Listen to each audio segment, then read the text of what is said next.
Selamat datang di Indonesia Makin Cakap Digital. Langsung dari 34 provinsi, 514 kabupaten kota. Diikuti lebih dari 500.000 talenta digital. Inilah Indonesia Makin Cakap Digital.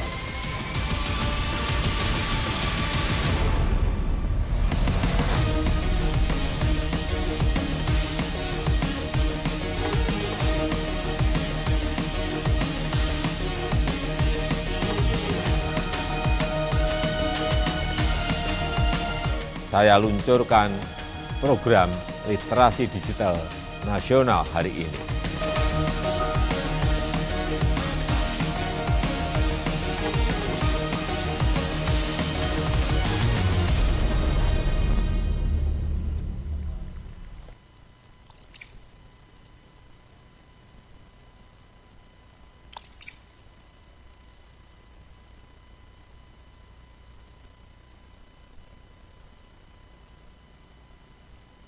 Selamat datang kepada para peserta dalam webinar literasi digital tahun 2021. Salam literasi Indonesia Makin Cakap Digital. Selamat siang masyarakat Seluma Bengkulu dan teman-teman lainnya di seluruh Indonesia. Assalamualaikum warahmatullahi wabarakatuh. Shalom, Om Swastiastu, Namo Buddhaya, salam kebajikan, rahayu. Senang sekali rasanya kita dapat berkumpul kembali pada siang hari yang cerah ini dalam webinar literasi digital tahun 2021 pada hari ini Selasa 13 Juli 2021 bersama dengan saya Edwina Bernita selaku moderator dan juga pembawa acara dalam webinar kita pada sesi kali ini. Yang kami hormati Ibu Siti Khotijah SIPMA, yang kami hormati Bapak Insinyur Prayudi Widianto MM, yang kami hormati Bapak Dr. Andes Agus Jun Fadila, yang kami hormati Bapak Herman Esos, dan juga yang kami hormati Kak Erisa Fadila selaku KOL kita pada siang hari ini, serta teman-teman yang berbahagia yang telah mengikuti webinar kita pada siang hari ini. Alhamdulillah, meskipun di tengah pandemi COVID-19 ini tidak menghalangi kita untuk dapat kembali bersua secara daring, meski dalam keadaan PPKM saat ini ya, dan kondisi pandemi sedang meningkat.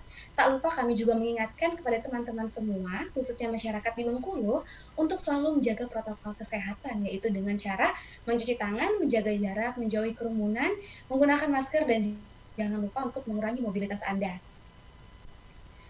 Pada kesempatan yang berbahagia ini, senang sekali rasanya kita bisa bertemu kembali, dan untuk mempelajari tentang materi dan informasi yang menarik dan juga bermanfaat yang nantinya akan kita bahas dan kita diskusikan bersama tentang bagaimana kita sebagai masyarakat Indonesia, khususnya teman-teman yang ada di webinar pada siang hari ini, menjadi lebih melek tentang literasi digital. Dan pada siang hari ini kita akan membahas salah satu topik yang cukup menarik sekali, yaitu mengenai promosi budaya Indonesia melalui media digital. Baik, sebelum kita memulai webinar kita pada siang hari ini, alangkah baiknya kita memulai dengan doa terlebih dahulu. Berdoa dipersilahkan.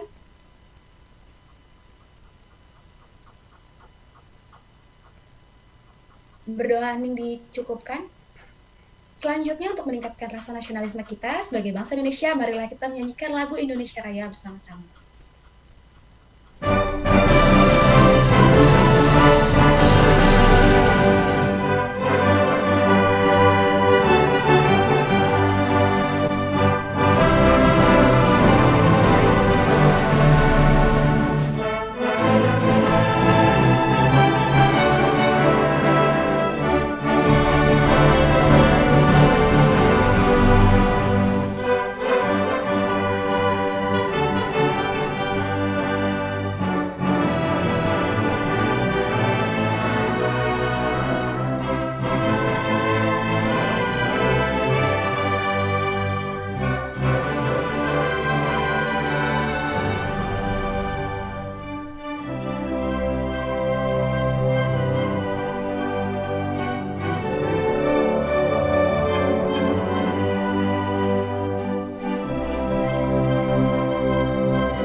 Bapak, Ibu, dan teman-teman semua di seluruh Indonesia, khususnya masyarakat Seluma Bengkulu, semoga masih tetap dalam keadaan semangat untuk mengikuti webinar kita pada siang hari ini. Webinar kita hari ini diselenggarakan oleh Kementerian Komunikasi dan Informatika Republik Indonesia. Selanjutnya, kita akan mendengarkan sambutan dari keynote speech kita pada siang hari ini, yaitu Bapak Samuel A. Pangharapan, selaku Dirjen Aptika, Kementerian Kominfo.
Adalah yang sedang rekan-rekan sekalian ikuti sekarang.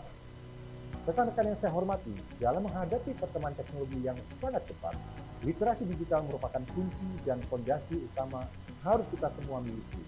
Pemerintah dalam hal ini, Kementerian Kominfo, bersama dengan Cybertrasi berkomitmen akan terus melakukan upaya meningkatkan literasi digital masyarakat lewat berbagai macam inisiatif kegiatan.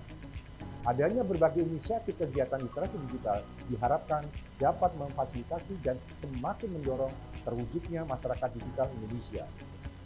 Keadaan normal yang baru, baik sekarang maupun pasca pandemi, akan mempercepat proses digitalisasi di berbagai lini kehidupan kita. Maka dari itu, kita harus mempersiapkan SDM kita dengan keterampilan digital yang sesuai untuk menghadapi perubahan ini. Akhir kata, mari kita membawa perubahan positif untuk Indonesia yang lebih baik. Kita ciptakan inovasi-inovasi berkualitas dengan mengembangkan talenta dan memaksimalkan potensi masyarakat digital Indonesia. Bersama kita dapat melalui pandemi dengan menjadi lebih baik dari masa sebelumnya. Demikian sambutan yang dapat saya sampaikan. Selamat mengikuti kegiatan, tetap semangat, dan salam literasi digital. Wassalamualaikum warahmatullahi wabarakatuh. Om Santi Santi Santi Om.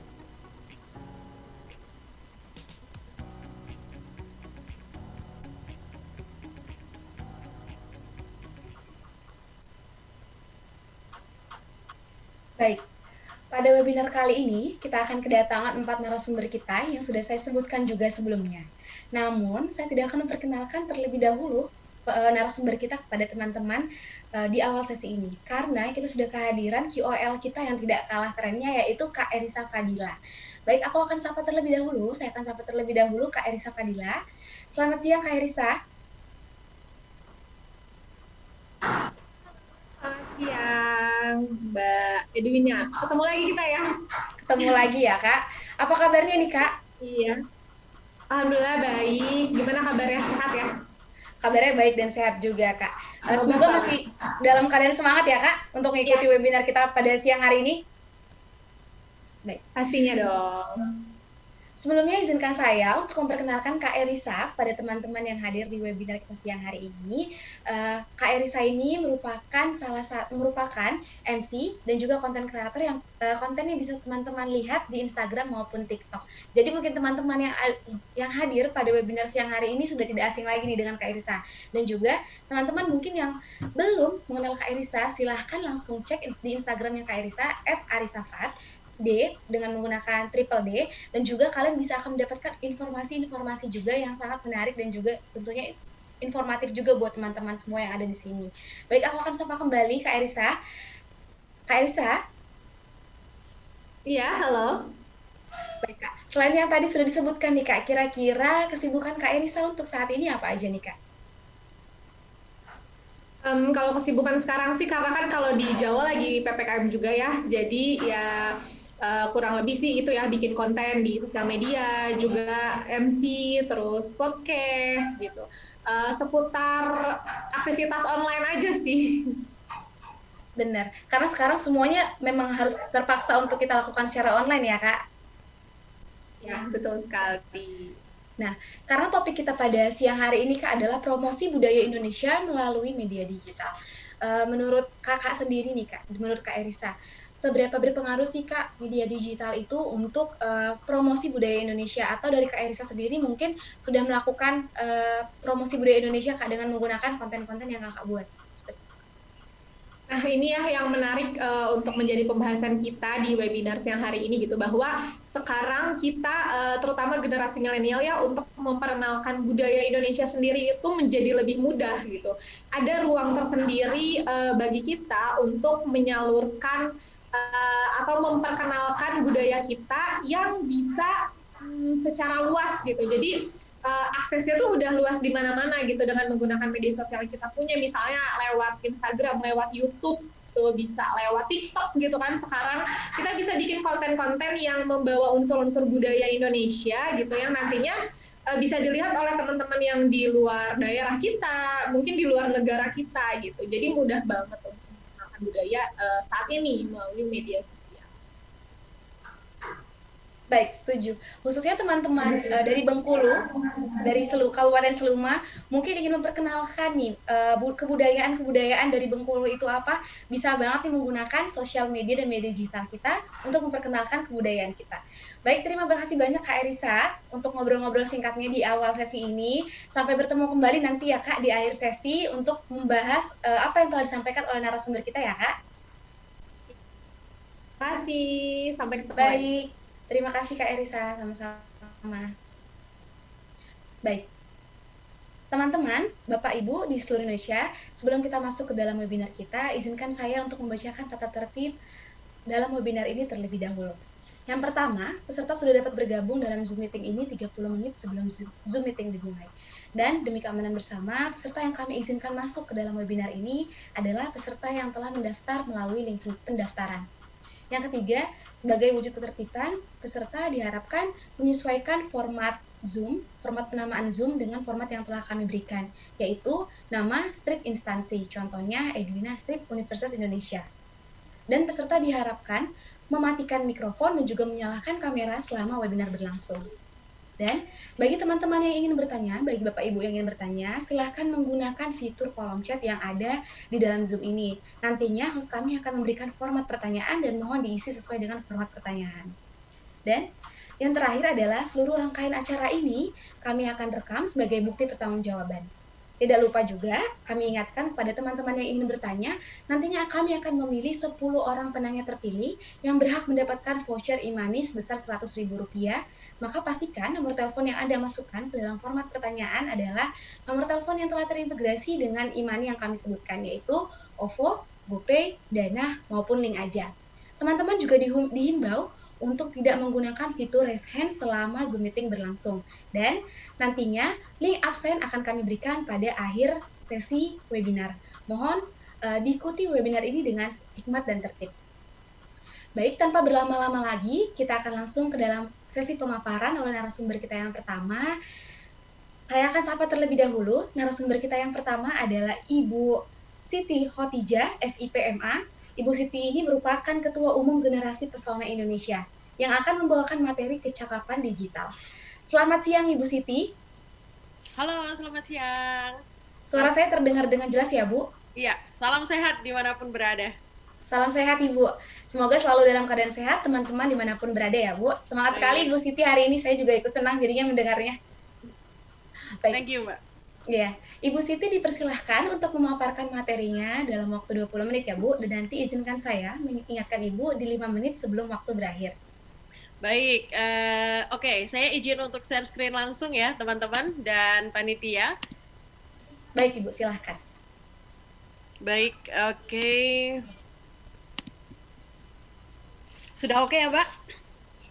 Sudah terlihat, Ibu? Baik. Silahkan. Oke, selamat siang. Assalamualaikum warahmatullahi wabarakatuh. Teman-teman dari Seluma Bengkulu dan juga dari seluruh Indonesia yang sudah bergabung pada siang hari ini. Terima kasih kepada panitia, kepada Siberkreasi dan Kementerian Komunikasi Informatika yang sudah mengundang saya untuk mewakili Genpi pada siang hari ini. Dan salam sehat untuk semua, salam hormat juga untuk para narasumber yang lain.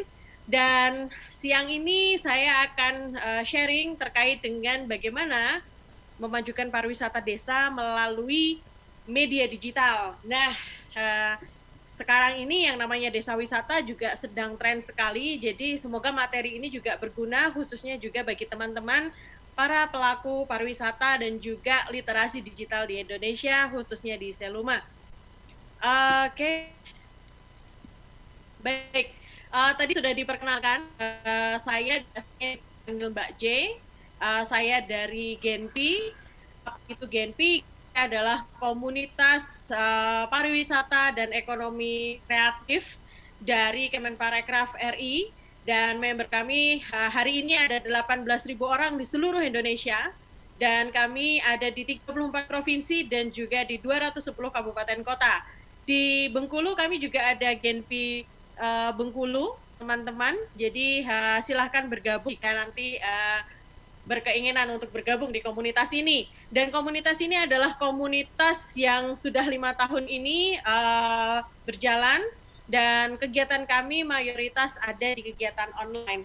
Nah, lalu ini adalah tugas berat kami, tugas langsung dari Mas Menteri kemarin di Jogja tanggal 4 Juni, bahwa komunitas Genpi harus siap bangkitkan sektor parekraf melalui digitalisasi. Jadi tema kita siang ini sangat cocok dengan apa yang sedang diupayakan Genpi dalam rangka mendukung digitalisasi di Indonesia, khususnya di pariwisata dan ekonomi kreatif. Baik, tema siang ini akan saya bagi menjadi 3 tema besar. Yang pertama adalah mengenal media digital untuk promosi pariwisata. Lalu juga kita akan ngobrol tentang bagaimana promosi yang baik melalui media digital. Dan yang ketiga nanti akan dibahas tentang bagaimana sih peraturan berpromosi sesuai dengan undang-undang yang ada di Indonesia. Nah, tentu hal ini juga akan menjadi diskusi yang menarik bagi teman-teman. Dan yang pertama, saya yakin bahwa teman-teman pasti sudah mengenal tentang media digital untuk promosi pariwisata. Nah, bentuknya memang banyak sekali, teman-teman. Baik itu yang berbentuk website, lalu juga ada berbentuk aplikasi, bahkan yang paling populer khususnya untuk konten, kreator, lalu juga banyak pengguna dari masyarakat adalah sosial media. Dan hari ini tidak ada yang tidak memiliki sosial media. Bahkan dari teman-teman pasti ada yang memiliki 2, 3, atau bahkan lebih sosial media. Nah, oke, kita akan mengawalinya di sini. Jadi kita tahu bahwa yang namanya komunikasi, yang namanya teknologi, khususnya teknologi informasi itu selalu berubah dari waktu ke waktu.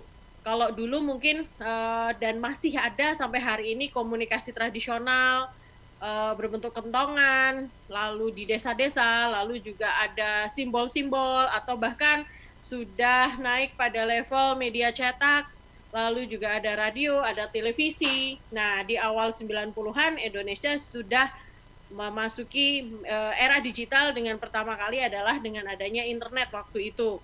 Nah, dari tahun 2010, nah ini luar biasa.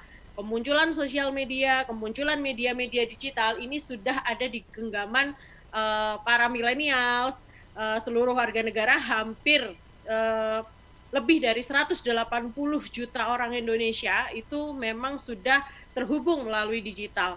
Ini jumlah yang tidak sedikit karena sudah lebih dari 50% dari penduduk Indonesia. Dan hari ini semua orang itu sudah hampir menggunakan ponsel. Dan Kementerian Komunikasi dan Informatika sudah memastikan bahwa jaringan yang ada di Indonesia itu 85% sudah ada di seluruh Indonesia. Bahkan kita juga sudah mau memasuki era 5G. Nah, lalu karena adanya evolusi ini, lalu juga apa impact-nya terhadap komunikasi digital, impact-nya terhadap masyarakat, dan khususnya impact-nya terhadap desa. Nah, ini luar biasa. Apakah teman-teman ini pelaku yang aktif? Nah, kalau kita lihat di sini teman-teman, kita melihat di framework pariwisata, khususnya di desa wisata itu memang kita memiliki media strategi, lalu juga ada promotion strateginya juga. Nah, kalau berbicara tentang media, yang paling populer tentu media digital ini adalah sosial media. Nah, sosial media ini juga jenisnya banyak sekali. Mulai dari Facebook yang kita pakai dari tahun 2009, lalu munculnya Instagram pada akhir 2011, dan hari ini yang paling populer itu adalah TikTok misalkan. Nah, dulu yang namanya Twitter atau bahkan beberapa media sosial platform yang lain juga sempat tren, sempat memberikan warna di komunikasi digital di Indonesia. Dan di pariwisata, tentu sosial media ini menjadi salah satu teknologi yang betul-betul efektif dan efisien, khususnya untuk promosi pariwisata. Kenapa? Karena semuanya ternyata bisa melakukan promosi dari manapun, kapanpun, selama ada sinyal dan kuota. Lalu juga ini meningkatkan partisipasi publik, khususnya bagi mereka yang memang ingin men-share informasi. Nah, lalu bagaimana sosial media ini di bidang pariwisata, khususnya juga pemanfaatannya untuk desa wisata. Nah, ini menjadi satu, yang perlu didasari adalah ternyata teknologi itu mengubah perilaku dalam berwisata. Nah, dulu sebelum adanya teknologi informasi dan komunikasi, dan setelah munculnya teknologi informasi dan komunikasi ini, ternyata masyarakat itu memiliki habit yang berbeda dalam melakukan perjalanan wisata. Dan sudah terbukti bahwa sosial media itu merubah bagaimana para industri, para desa wisata untuk melakukan pemasaran pariwisata. Nah, ini bukan kata saya loh ya, tapi ini adalah riset dari UNWTO atau United Nations World Tourism Organization. Nah, ini adalah badannya PBB yang memang membahas atau berkecimpung di bidang pariwisata. Mereka mengatakan bahwa sosial media itu ternyata merubah pariwisata, merubah branding destinasi, merubah cara orang dalam menentukan bagaimana mereka akan berwisata. Nah, ini bisa dibayangkan bahwa sosial media, teknologi informasi, komunikasi digital itu ternyata mempengaruhi sekali bagaimana pariwisata tumbuh, lalu juga bagaimana orang menentukan dia akan pergi kemana untuk berwisata, lalu juga orang memilih destinasi-destinasi yang akan mereka kunjungi. Jadi kalau teman-teman hari ini sudah membangun sosial medianya untuk promosi pariwisata, itu artinya bahwa teman-teman sudah melakukan investasi yang bagus, sudah memiliki media yang efektif, tinggal bagaimana nanti mengoptimalisasikan sosial media ini untuk kegiatan promosi pariwisata. Oke. Saya yakin bahwa teman-teman hari ini semuanya menggunakan ponselnya. Nah, teman-teman boleh cek kalau di Google teman-teman ketik Desa Wisata Seluma. Nah, apa yang akan muncul? Nah, yang pertama muncul di Google itu adalah tagging di Google Maps. Nah, kalau teman-teman bisa praktekkan, ini silahkan dibuka.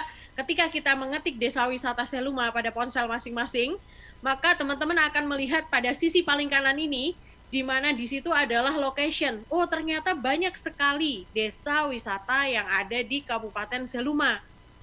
Nah, kalau kita klik satu-satu, contohnya adalah Desa Wisata Pandan, teman-teman akan melihat di situ alamatnya di mana, nomor teleponnya berapa, lalu bintangnya berapa. Di sini bintangnya 4,8. Lalu juga ada foto-foto yang diupload.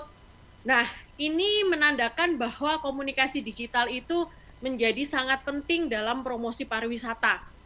Bahkan yang memberikan foto-foto di sini itu bisa jadi bukan dari pengelolanya, tapi adalah masyarakat yang datang ke Desa Wisata Pandan. Nah, ini bisa dipahami bahwa promosi pariwisata itu ternyata bukan hanya dari si pemilik destinasi, bukan hanya dari desa wisata itu sendiri, tapi adalah kontribusi dari berbagai pihak. Dan teman-teman bisa lihat bahwa di Bengkulu ternyata juga sudah banyak yang menggunakan komunikasi digital jenis ini. Dan ketika teman-teman searching di Google Maps, ini adalah yang muncul. Dan ketika di mesin pencari Google, maka link yang akan muncul adalah Google Maps. Baru di bawahnya adalah artikel-artikel media massa, lalu juga ada link ke sosial media. Nah, jadi kita sudah tidak bisa terpisahkan lagi dengan adanya media digital ini, dan sekarang desa juga sudah mulai digitalisasi. Nah, pada pandemi COVID ini, lalu juga nanti kebangkitan pariwisata pasca COVID, kita melihat bahwa peran desa wisata, peran teman-teman yang ada di desa ini menjadi sangat penting. Kenapa? Karena semuanya sekarang pembangunan, lalu juga hal-hal yang terkait dengan pengembangan pariwisata itu basisnya adalah desa wisata. Dan sesuai yang disampaikan oleh Presiden Jokowi, nah Indonesia itu membangunnya juga berawal dari desa. Nah, ini kontribusi-kontribusi inilah yang harus ditingkatkan oleh teman-teman, karena ketika saya mencoba untuk membuka, di situ belum banyak yang memberikan kontribusi. Baru 9 orang yang memberikan rating, lalu ada 2 orang, 17 orang. Nah, harapannya adalah setiap teman-teman yang pergi ke destinasi wisata, ayo kita tinggalkan jejak positif, kita sharing berita-berita baik melalui aplikasi-aplikasi yang memang sudah ada, sehingga ini akan membantu upaya promosi dari desa wisata tersebut. Oke, ya, itu adalah part pertama. Dan untuk part kedua, kita akan membahas bagaimana melakukan promosi melalui media digital. Nah, kalau kita bicara tentang literasi digital, lalu kita berbicara tentang promosi digital, tentu yang harus kita upayakan di sini adalah digital mindset. Apakah masyarakat di desa wisata ataupun di desa-desa yang lain itu sudah memiliki digital mindset? Apakah masyarakat secara umumnya, lalu juga wisatawan atau bahkan teman-teman ini apakah sudah memiliki digital mindset atau belum? Nah, kalau sudah digital mindset, maka tentu kita sebagai pelaku pariwisata, sebagai teman-teman yang ada di desa wisata juga harus memiliki digital mindset. Kenapa ini penting? Karena kalau semua orang ini sudah mencari lewat digital, ketika kita tidak ada di dunia digital, maka mereka tidak akan menemukan kita. Tapi kalau kita hadir secara digital, lalu kita mindsetnya memang sudah digital, perilaku kita sudah digital, nah itu kita akan mudah ditemukan oleh para calon wisatawan. Sehingga tidak menutup kemungkinan bahwa yang akan datang ke daerah kita, yang akan datang ke desa wisata kita itu akan lebih banyak.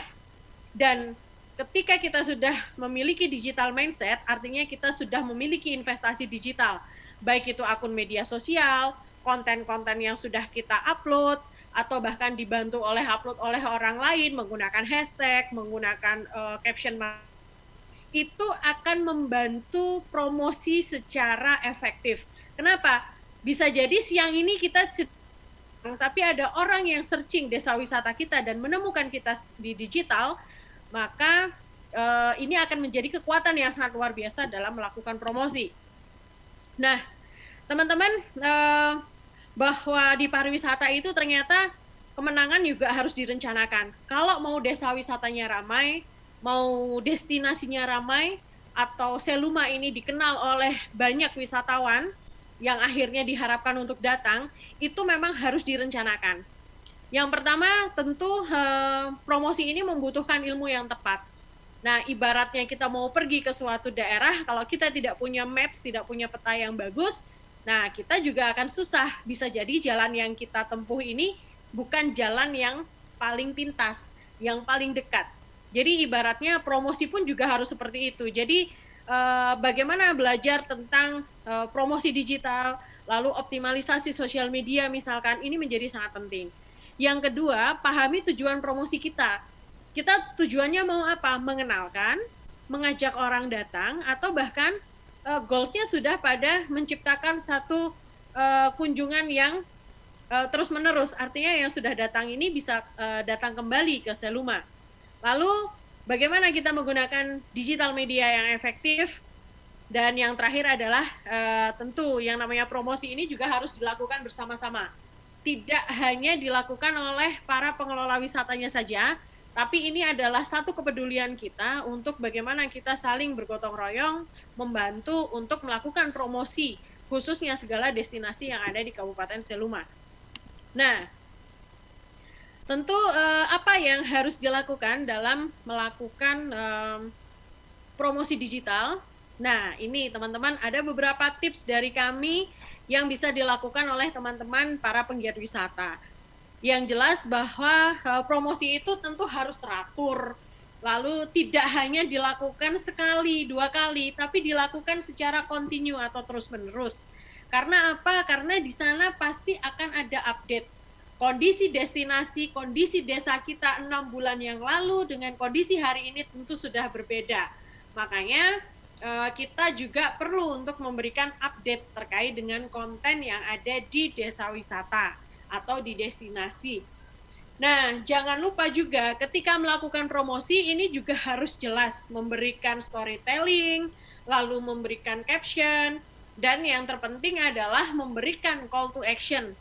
Nah, kemana orang harus menghubungi?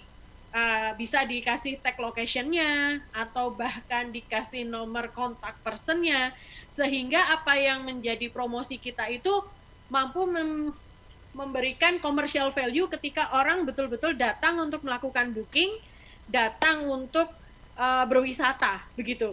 Dan yang paling penting seperti halnya di dunia nyata, di dunia maya, di dunia virtual ini, kita juga harus jujur.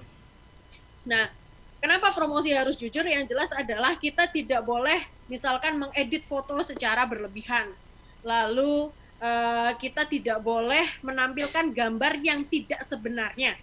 Nah, kalau masalah angle kamera, lalu teknik foto, itu tidak ada masalah. Tapi yang jelas adalah kita juga harus jujur dalam melakukan promosi.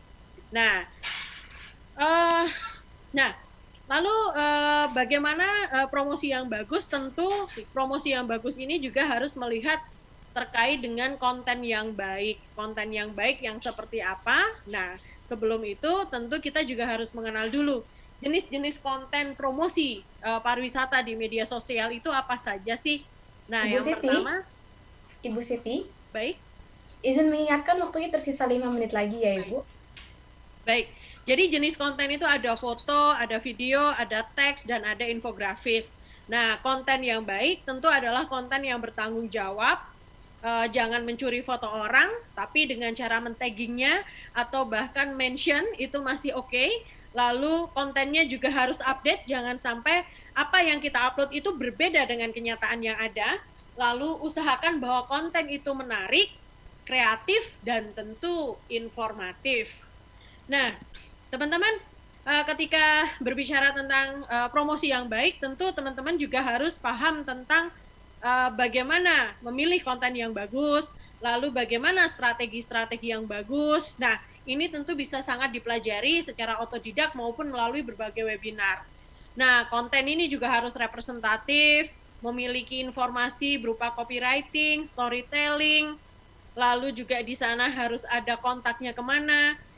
Dan sekaligus untuk strategi media sosial, tentu teman-teman juga sudah tahu bagaimana menggunakan hashtag, kapan harus posting, lalu juga bagaimana menarik perhatian dari audiens. Nah, ini menjadi hal-hal yang harus dilakukan oleh teman-teman untuk melakukan promosi pariwisata. Dan tentu teman-teman bahwa kolaborasi Pentahelix ini menjadi penting, artinya bahwa untuk melakukan promosi pariwisata bukan hanya kewajiban si pemilik destinasi, tapi juga harus bergotong royong. Ibaratnya teman-teman punya beban 50 kilo, itu akan lebih ringan jika diangkat oleh 4 orang daripada diangkat sendiri. Nah, ini sama dengan logika promosi, bahwa promosi akan semakin efektif, efisien, dan akan semakin mudah jika dilakukan bersama-sama. Di Pentahelix Pariwisata ada akademisi, bisnis, komunitas, pemerintah, dan juga media, dan semuanya memang harus saling membantu. Oke teman-teman, ini terakhir, mungkin 3 menit terakhir terkait dengan peraturan berpromosi di media sosial, khususnya sesuai dengan undang-undang. Bahwa komunikasi memang membutuhkan skill, termasuk mempelajari bagaimana aturan, undang-undang, dan juga etika di media sosial. Nah, kalau di Indonesia, teman-teman juga pasti sudah tahu bahwa ada pasal 28 di Undang-Undang Dasar 45, di mana kita ini berhak untuk berpendapat, termasuk melalui media digital. Tapi teman-teman harus mempelajari dengan detail juga apa yang boleh dan apa yang tidak boleh dilakukan dalam komunikasi digital melalui media digital ini.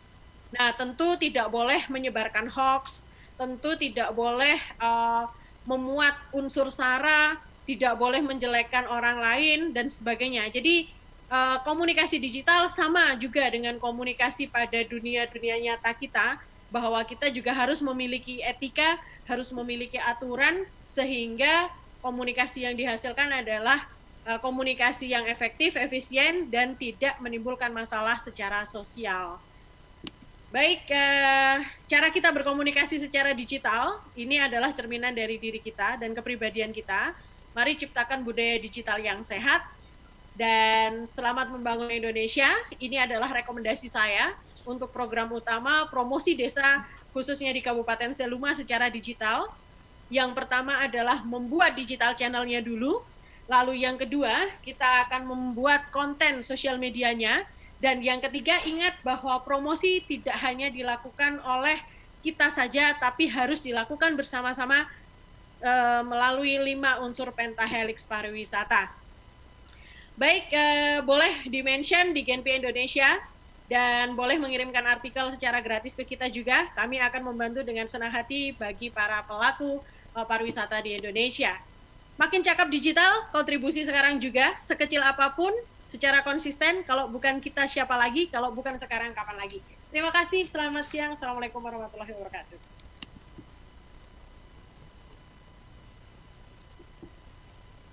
Baik, terima kasih banyak Bu Siti atas materi yang telah disampaikan, sangat insightful sekali dan juga menambah wawasan teman-teman di sini.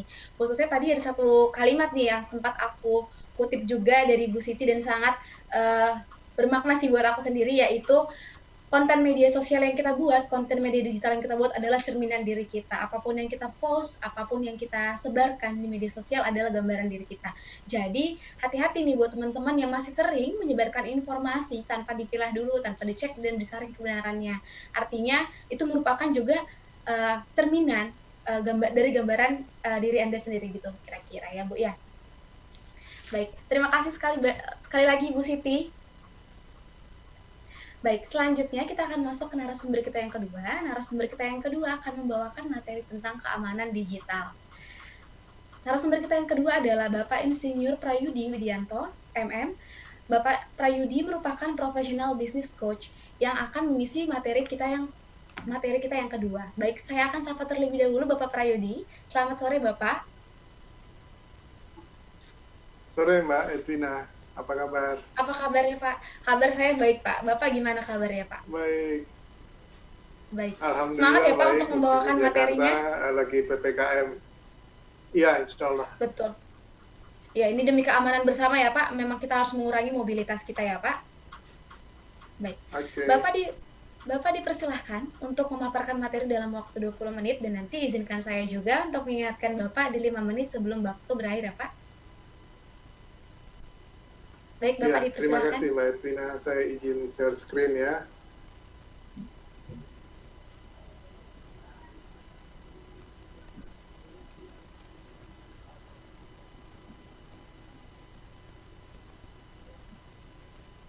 Oke, Assalamualaikum warahmatullahi wabarakatuh. Selamat siang kepada teman-teman semua.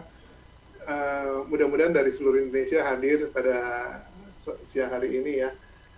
Terima kasih kepada Kominfo yang sudah memberikan waktu dan ruang kepada kita semua untuk hadir di acara pada webinar sore hari ini. Kemudian juga kepada Cyber Kreasi yang sudah menjadi penyelenggara yang begitu bagus, begitu hebat untuk acara ini.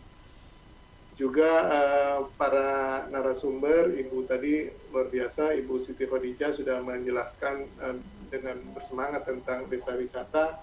Kemudian juga nanti ada Pak Agus Jun Fadila, dan kemudian Pak Herman, Mbak Edwina selaku moderator, dan tadi Mbak Erisa ya, sebagai Key Opinion Leader. Dan tentu yang saya hormati teman-teman semua yang hadir di forum hari ini. Terima kasih. Saya hari ini diminta untuk melakukan keamanan di aplikasi dan media sosial yang ada di lingkungan kita. Baik, saya memperkenalkan diri saya, nama saya Prayudi Widianto, saya lahir di Makassar dan banyak sekali destinasi wisata yang ada di Makassar ya, ada Tanah Toraja, ada wisata pantai, wisata gunung, dan macam-macam lagi, banyak sekali. Jadi mudah-mudahan nanti satu waktu kita bisa, teman-teman semua bisa berkunjung ke Makassar dan melihat banyak lokasi-lokasi atau tujuan-tujuan wisata di Sulawesi Selatan. Gitu. Saya sendiri pendidikan terakhir sebagai magister manajemen untuk jurusan marketing, profesi sekarang sebagai coach dan mentor, bekerja juga, kemudian sebagai owner dari yang untuk toko-toko online. Katanya zaman sekarang zaman digital, jadi harus punya toko online. Jadi saya punya di beberapa tempat, utamanya di Fiverr dan Liveshop Jakarta di Tokopedia. Saya sendiri certified professional coach dan juga business coach, sertifikasi BNSP untuk manajemen sumber daya manusia, dan juga pendamping mentor sigap UMKM. Begitu kira-kira perkenalan dan profil saya pada sore hari ini. Saya masuk ke tema saya tentang keamanan dalam dunia digital ini, khususnya tentang OTP atau kita kenal dengan one time password ya. Saya sendiri mengenal internet itu di tahun-tahun 95, 97 saya sudah mulai kenal internet. Waktu itu saya mengenal internet itu dengan dial up di telepon, kemudian dengan bandwidth yang sangat terbatas sekali. Kemudian tahun 2002 mulai bagaimana mencari informasi, belajar mencari informasi di internet. Saya mengenal Google, saya mengenal Yahoo, saya mengenal Gmail setelah itu. Dan memang saya setuju tadi dengan yang disebutkan oleh Ibu Sinti tadi, bahwa di tahun 2010 itu perkembangan internet sangat masif banget. Saya merasakan itu dan luar biasa banget. Dan itu berkembang macam-macam sampai kita punya kayak seperti dunia itu ada dalam genggaman kita, karena di handphone kita itu semua web itu kita mau cari apa aja kita bisa lakukan dengan menggunakan handphone kita. Jadi sangat luar biasa sekali mengikuti itu.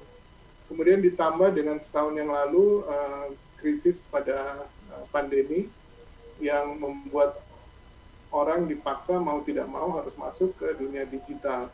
Jadi suka atau tidak suka, kita harus masuk ke dunia digital, siap atau tidak siap. Sehingga kita harus benar-benar siap. Mindset digital seperti tadi dikatakan oleh Ibu Siti, itu kita harus rubah jadi mindset yang tadinya konvensional atau yang sifatnya offline itu harus berubah menjadi online. Dan tentunya perkembangan ini membuat juga para aplikator berkembang untuk menyiapkan aplikasi-aplikasi baru yang mendukung, sehingga terjadinya proses digital ini dengan baik. Misalnya seperti hari ini kita menggunakan Zoom ya, kemudian kita mengenal ada Instagram, Facebook, dan lain-lain, TikTok gitu ya, dan semuanya itu berkembang dengan begitu cepatnya, dan mau tidak mau kita harus gunakan itu untuk berhubungan dengan orang lain. Tetapi di samping itu, di samping hal-hal yang positif itu tentu juga ada hal-hal yang negatif. Biasalah di dalam dunia itu ya, jadi selalu ada kontra ya, jadi ada sesuatu yang baik, pasti ada kontranya, orang ingin memanfaatkan situasi itu, meskipun apalagi itu hal-hal yang berbau negatif, berusaha untuk merusak atau mengambil keuntungan dari kondisi yang ada. Nah, dari situ muncullah kadang-kadang ketidakamanan, kata-kata orang, ketidakamanan dari dunia digital. Dan kita perlu memproteksi diri kita atau penggunaan digital kita dengan mengetahui bagaimana cara menangkal hal-hal tersebut dari orang-orang yang tidak berkepentingan atau orang-orang yang sengaja merusak perkembangan dunia digital ini. Nah, salah satu hal yang perlu kita ketahui adalah OTP atau kita biasa sebut dengan one time password. Apa yang dimaksud dengan OTP? OTP adalah kode verifikasi. Jadi kita banyak bergerak, kita banyak tadi sudah disebutkan oleh Ibu Siti Khadijah tentang bagaimana kita bermedia sosial. Tentunya kita harus untuk bermedia sosial itu tentu kita Bapak? Ya. Saya izin bertanya, ya. Pak. Ini di share screen yang Bapak tampilkan di layar, presentasinya memang terpotong atau tertutup sesuatu ya, Pak, itu? Bentar, Pak. Ini masih tertutup?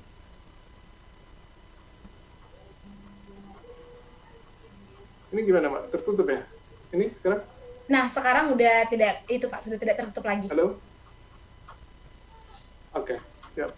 Jadi kemudian saya lanjutkan. Jadi kemudian sebelum kita masuk mungkin mempromosikan tentang wisata atau budaya-budaya lokal yang ada di sekitar kita, kita harus mendownload aplikasi-aplikasi yang kita perlukan. Nah, di aplikasi-aplikasi itu, karena sudah banyak serangan-serangan yang datang dari orang-orang yang tidak senang menggunakan dengan penggunaan aplikasi tersebut. Banyak orang memanfaatkan hal-hal tersebut ke hal yang negatif. Untuk itulah sistem aplikator menggunakan apa yang disebut dengan OTP atau one time password. Nah, apa itu OTP? OTP adalah kode verifikasi. Biasanya terdiri dari 6 digit gitu ya, 6 digit dan seringkali berupa angka-angka. Nah, kemana OTP itu dikirimkan? OTP itu dikirimkan ke handphone kita atau ke email kita. Karena apa? Karena dianggap bahwa handphone itu selalu ada dalam genggaman kita dan juga selalu dalam pengawasan kita, sehingga tentu tidak menjadi tidak menjadi konsumsi untuk orang-orang yang umum. Nah, kemudian OTP itu sendiri berlaku hanya 5 menit. Nah, kapan kode OTP itu diperlukan? Kode OTP itu dikirimkan dalam bentuk SMS atau email, biasanya pada saat kita mendownload aplikasi atau kita melakukan kegiatan yang berhubungan dengan aplikasi tersebut. Misalnya kita ingin membeli sesuatu atau kita ingin membayar sesuatu, tentu ada pengecekan dari pihak aplikasi untuk mengirimkan kode OTP itu. Jika kode OTP itu benar dan dibalas oleh kita, berarti bahwa itu adalah pengguna yang sebenarnya aplikasi tersebut gitu. Itu adalah satu bentuk keamanan dalam mengkonfirmasi login atau transaksi kita. Nah, kode OTP ini bersifat sangat-sangat rahasia. Sering kita dengar ada orang yang WA-nya dibajak gitu tiba-tiba dan merasa tidak merasa bahwa dia sudah melakukan sesuatu. Saya sendiri hampir tidak percaya bahwa dia tidak menyebarkan kode OTP-nya sehingga orang lain bisa masuk ke dalam sistem pesan yang dia miliki gitu. Pasti dia sudah melakukan pengiriman kepada orang lain, cuman dia tidak mengakui itu bahwa dia sudah kebobolan atau dia mungkin tidak sengaja mengirimkan itu sehingga orang lain bisa memanfaatkan informasi atau bisa masuk ke dalam sistem aplikasi yang dia miliki.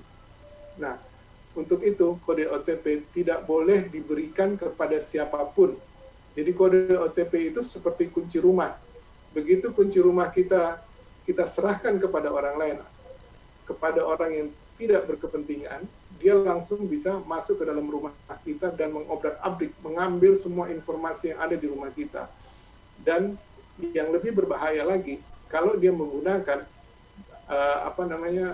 informasi-informasi yang kita miliki seperti kontak nama kita atau yang lain-lain, itu untuk berbuat kejahatan, misalnya dengan meminta uang, mengatasnamakan diri kita, nah itu sudah kriminal. Sehingga dalam hal ini Anda bisa melaporkan hal tersebut kepada pihak berwajib. Nah, hanya ada satu pihak yang mengirimkan OTP. Jadi, jika Anda menggunakan, Anda lagi mengirimkan, ingin membuka aplikasi OVO, tentunya yang bisa mengirimkan kepada Anda hanya aplikasi OVO.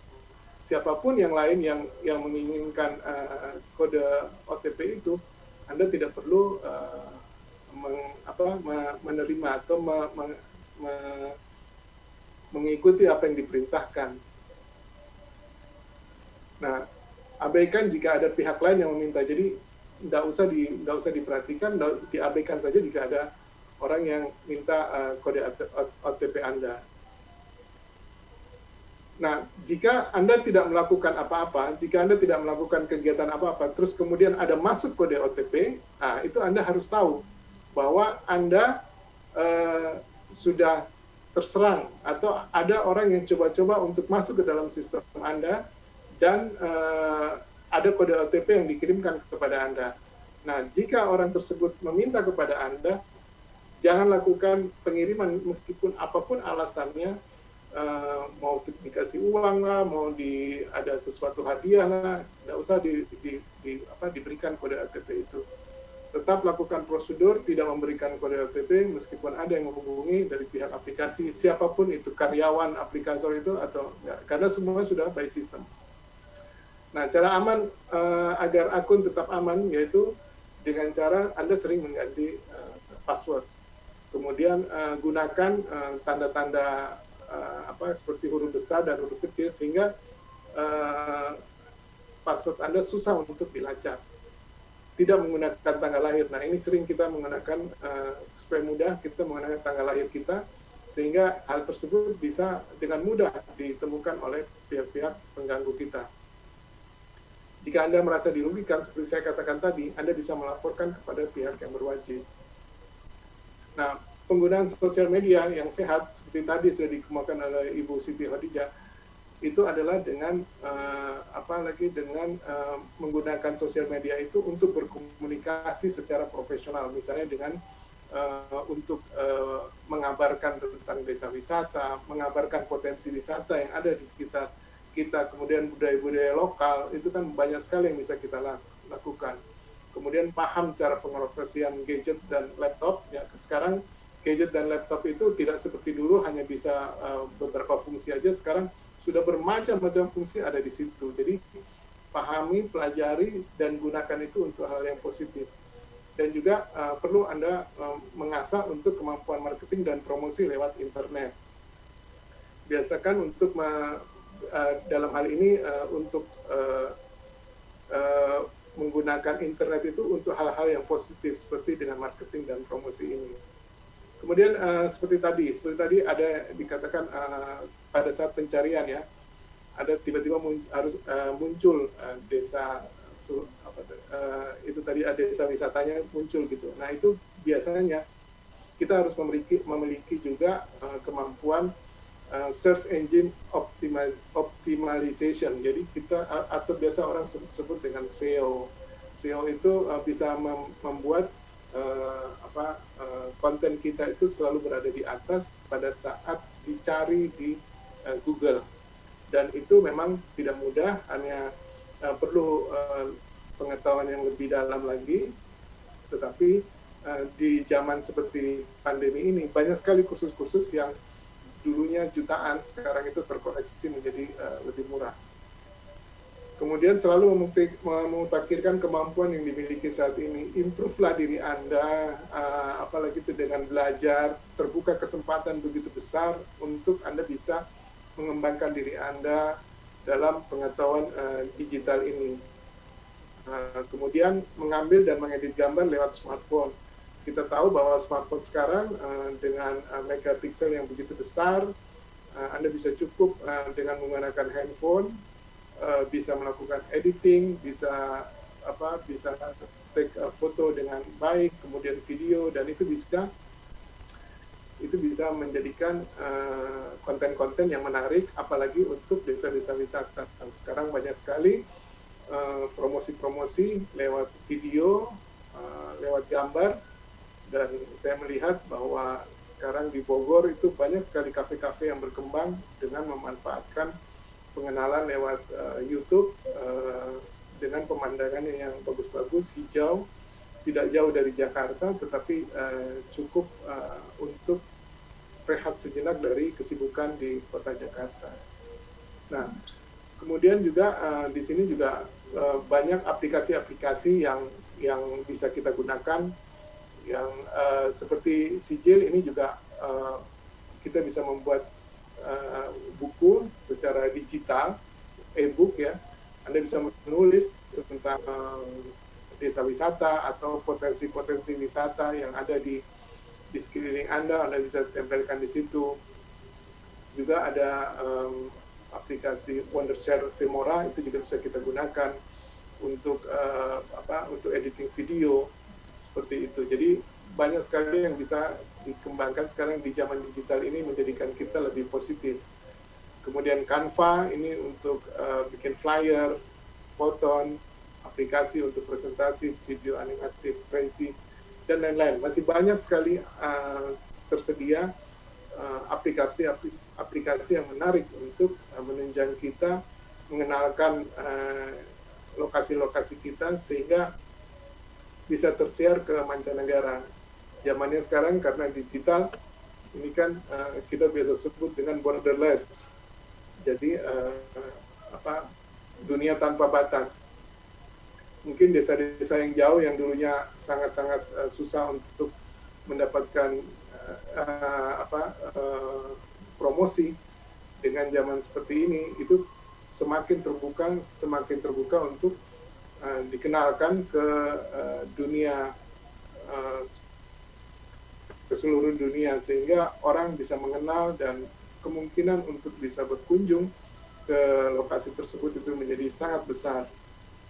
Dan mungkin kita tidak mungkin saat ini di zaman pandemi belum terlalu banyak yang datang, tetapi kita tidak berpikir untuk hari ini, kita berpikir ke depannya dengan kita mulai sekarang, semoga hasilnya bisa dipetik setelah pandemi ini bisa berlalu gitu. Bapak Prayudi. Oke, saya juga ingin menyinggung. Bapak Prayudi, izin mengingatkan ya, waktunya tersisa 5 menit lagi ya Bapak. Oke, baik. Nah, saya tadi juga tadi Mbak Siti Hodijah menyinggung tentang mindset digital atau digital mindset. Memang kita harus mengembangkan mindset ini. Ada satu buku yang dikarang oleh Carol Dweck, itu Mindset, The New Psychology of Success. Itu beliau membagi dua mindset itu, mindset fixed mindset dan growth mindset. Jadi orang-orang yang berada di fixed mindset merasa bahwa udahlah begini-begini saja, toh kita kita tidak bisa berkembang, atau udahlah kita menggunakan pola-pola konvensional aja untuk mempromosikan daerah kita. Udahlah kita nggak usah ngotot untuk menjadi desa yang dikenal orang gitu. Nah, sedangkan orang-orang yang growth mindset itu adalah orang-orang yang memiliki skill intelektual. Jadi dia selalu ingin mencari apa ya yang bisa dikembangkan dari sini, apa yang menarik untuk dikembangkan, apa yang bisa digunakan di sini, alat-alat apa yang bisa dipergunakan untuk mengembangkan desa ini, atau membuat orang untuk tertarik datang berkunjung ke lokasi saya, ke desa saya, sehingga pendapatan di desa tersebut menjadi lebih besar gitu. Dan selalu ingin mendapatkan pelajaran baru, mengembangkan diri, kemudian bekerja keras itu, dan sudah terbiasa dengan terbentur sehingga nanti akhirnya dia menjadi terbentuk gitu. Kemudian perilaku aman bersosial media. Jadi kembali lagi tadi yang diperlukan sekarang adalah transformasi pola pikir dari konvensional menjadi digital. Ini menjadi pesan buat kita semua, utamanya yang hadir di dalam literasi digital ini, untuk kita shifting atau pindah dari konvensional, dari pola pikir konvensional menjadi pola pikir digital.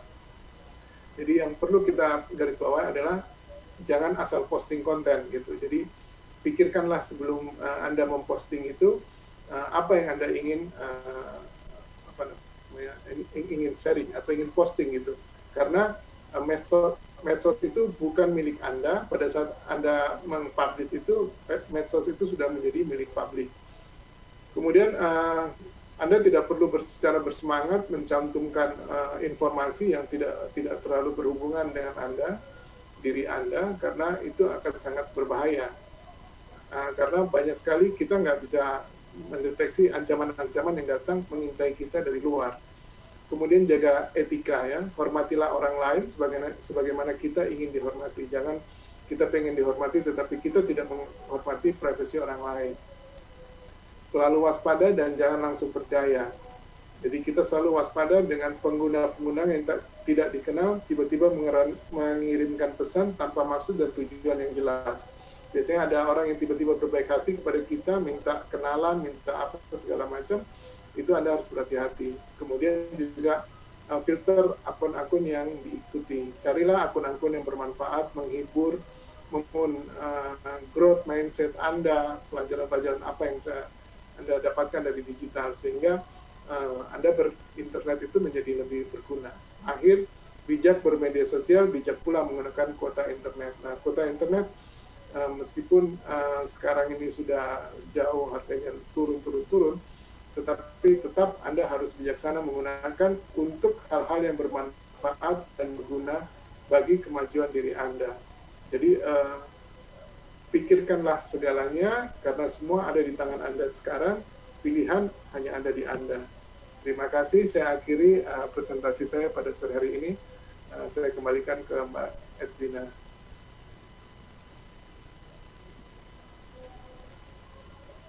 Baik, terima kasih banyak materi yang telah disampaikan Bapak Prayudi. Semoga materi yang disampaikan juga pada sesi kali ini bisa bermanfaat bagi teman-teman kita semua di sini. Khususnya kembali diingatkan nih buat teman-teman kita yang hadir di webinar kita pada siang hari ini. Berhati-hati dalam menggunakan media sosial, bijak bermedia sosial, gunakan etika yang benar seperti tadi yang sudah disebutkan oleh Bapak Prayudi, dan juga bijak juga menggunakan kuota media sosial yang telah dipakai, kira-kira seperti itu. Sekali lagi terima kasih banyak Bapak atas materi yang telah disampaikan. Iya Mbak, sama-sama. Selamat bertemu lagi. Baik. Nah, kita sudah melewati nih 2 narasumber kita yang telah ikut memaparkan materinya yang luar biasa. Sebelum kita masuk ke dalam narasumber kita yang ketiga, kami juga mengingatkan kepada teman-teman semua yang hadir dalam webinar pada sore hari ini, diingatkan jika ingin bertanya silahkan menggunakan fitur kolom chat. dengan menggunakan format yang telah diberikan oleh host kami. Dan pastikan nomor telepon yang Anda masukkan sudah terintegrasi dengan OVO, GoPay, Dana maupun Link Aja. Karena nanti akan ada 10 penanya terpilih yang akan berhak mendapatkan voucher e-money sebesar Rp100.000. Jadi, menyimak materi oleh narasumber kita dan juga nantinya bertanya akan mendapatkan hadiah oleh Kominfo. Baik, kita akan langsung masuk ke narasumber kita yang ketiga. Narasumber kita yang ketiga akan membawakan materi tentang etika digital. Materi tersebut akan dibawakan oleh Bapak Dr. Agus Jun Fadila. Bapak Agus merupakan PLT Kepala Dinas PMD Kabupaten Seluma. Baik, saya akan sapa terlebih dahulu. Selamat sore Bapak Agus.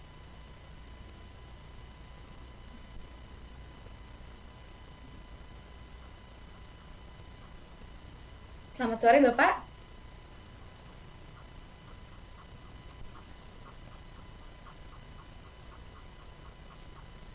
Bapak Agus, apakah bersama dengan kami saat ini?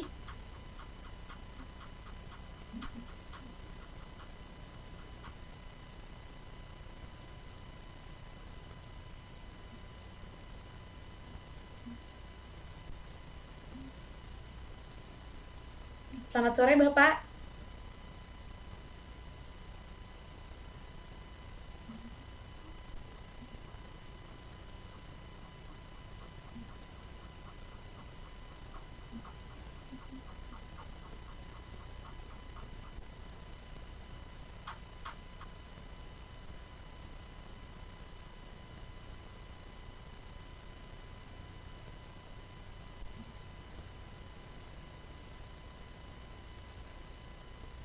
Baik teman-teman yang mengikuti webinar pada sesi kali ini, mohon bersabar ya menunggu narasumber kita mungkin sedang dalam keadaan teknisnya sedang bermasalah seperti itu. Baik, Bapak selamat sore.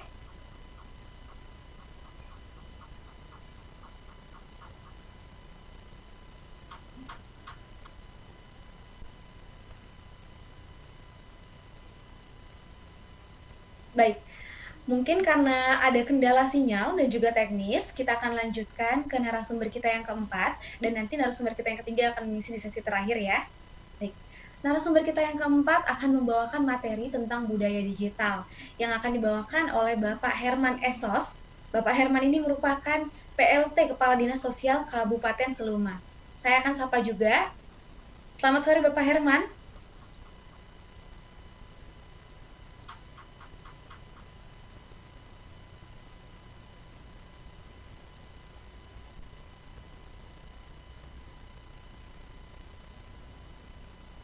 Bapak Herman, selamat sore.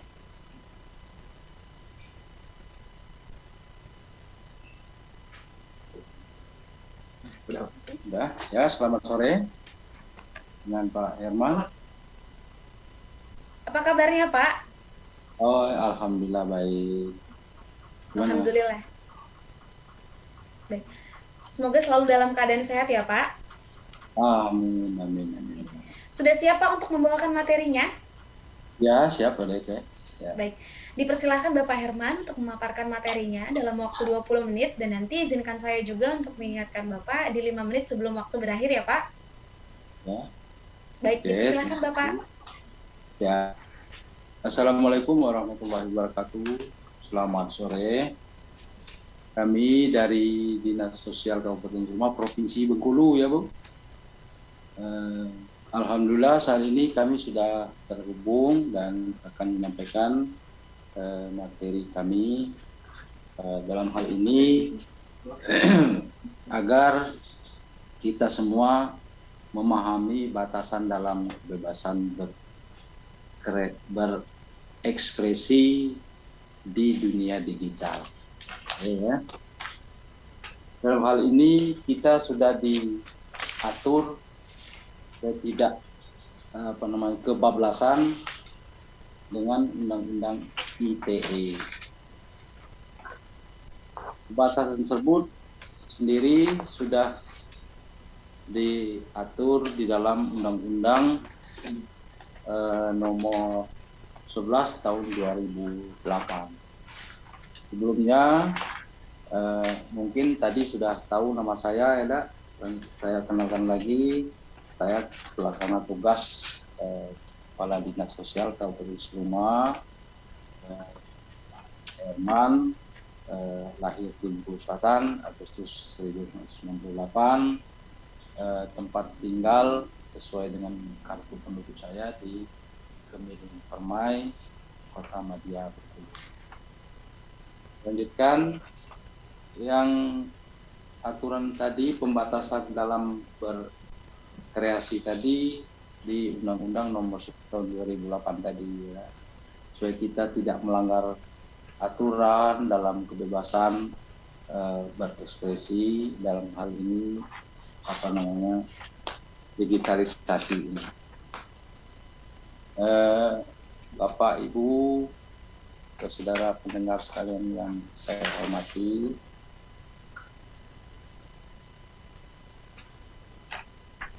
yang bukan hak atau yang tidak mengatur atau melarang setiap orang dalam atau sengaja tanpa hak mendiskusikan atau mendiskusikan atau membuat dapat diaksesnya informasi elektronik dan atau elektronik yang memiliki muatan penghinaan atau pencemaran nama baik, maka kita akan dihadapkan dengan aturan dan hukum yang berlaku.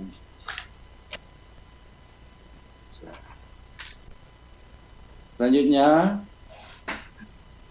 kata-kata, tulisan maupun gambar dan lain-lain itu kita harus hati-hati dalam pendeskripsian dan penampilan kepada orang lain dan lain-lain. Tentu dalam hal tersebut banyak sekali efek-efek yang tidak baik terhadap penulisan dan lain-lain, hingga budaya baca tulis dan lain-lain.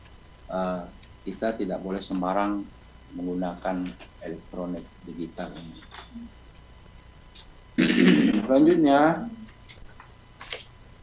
kita perlu cerdas dalam berinternet ini. Dalam hal ini kita harus memilih apa yang kita sampaikan atau teruskan dalam penggunaan digital elektronik ini, supaya tidak melanggar hukum maupun menyinggung orang lain. Kadang-kadang ada berita yang sifatnya hoax. Karena itu kita harus hati-hati dalam menggunakan jari-jari kita untuk meneruskan maupun bermain digital ini sendiri. Tentu dalam hoax ini kita kan tidak boleh menyebarkan informasi-informasi yang sifatnya hoax itu ya, yang sifatnya ujaran kebencian, isu-isu sara dan lain-lain yang tidak sesuai dengan agama, budaya, aturan-aturan yang ada di negara Republik Indonesia kita ini. Jadi dalam penggunaan elektronik secara digital ini, kami dari Dinas Sosial ini sudah sangat terbantu sekali. Dalam hal ini dalam membuat pendataan rakyat miskin, disabilitas, dan lain-lain untuk pengusulan bantuan-bantuan sosial, baik yang bantuan yang dilakukan oleh pemerintah daerah Seluma, Provinsi Bengkulu maupun dari pusat Kementerian Sosial sendiri. Karena itu kami sekali lagi kepada program ini kami sedikit sudah dibantu dalam pelaksanaan sosialisasi terhadap pelaku-pelaku untuk pendataan sosial dan lain-lain di tingkat desa, kecamatan, kabupaten untuk memanfaatkan sistem digitalisasi ini, tapi kita dibatasi oleh aturan-aturan yang berlaku di Indonesia. Saya rasa tidak terlalu banyak dan panjang yang perlu saya sampaikan. Tentu masih banyak sekali ruang-ruang lingkup fungsi-fungsi dari digital ini yang harus kita optimalkan.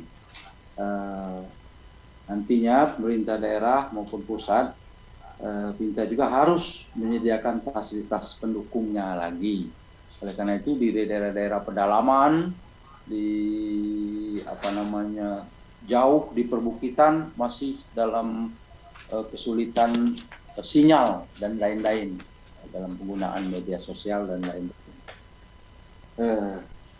Dengan ruang digital pendataan sosial, bantuan pemerintah tentu akan terdata dengan baik kalau semuanya sudah mengoptimalkan fungsi ruang digital itu sendiri. Saya rasa untuk sementara waktu itu yang perlu dan bisa saya sampaikan pada sore hari ini. Saya mohon maaf atas kekurangan dan kurang tepatan mungkin dalam bicara. Saya manusia biasa. Kepada rekan-rekan sekalian yang mendengarkan siaran langsung ini, saya mohon maaf. Dengan Allah saya mohon ampun. Wabillahi taufiq wal hidayah. Wassalamualaikum warahmatullahi wabarakatuh. Salam sejahtera dan sehat selalu dari Kabupaten Seluma. Amin. Sekian. Baik, terima kasih banyak Bapak Herman yang telah menyampaikan materinya. Mungkin salah satu yang cukup menarik juga yang telah disampaikan oleh Bapak Herman adalah berhati-hati dengan jari jemari kita. Karena sama-sama kita tahu ya Pak, sekarang itu bukan lagi mulutmu harimaumu, tapi juga jari jemarimu adalah harimaumu. Apalagi dalam bermedia digital. Gitu ya Pak? Sama ya, terima kasih. Baik Pak. Baik, selanjutnya terima kasih banyak Bapak atas materi yang telah disampaikan. Kami akan langsung masuk ke pemateri kita yang terakhir. Sumber kita yang terakhir adalah Bapak Dr. Andes Agus Jun Fadila. Kami akan sapa kembali. Selamat sore Bapak Agus. Apakah sudah bersama dengan kami?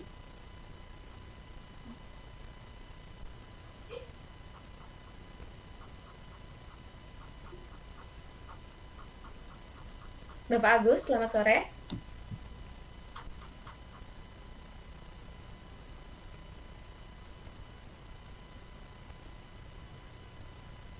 Baik, mungkin sembari menunggu teman-teman. Baik, selamat sore Bapak Agus.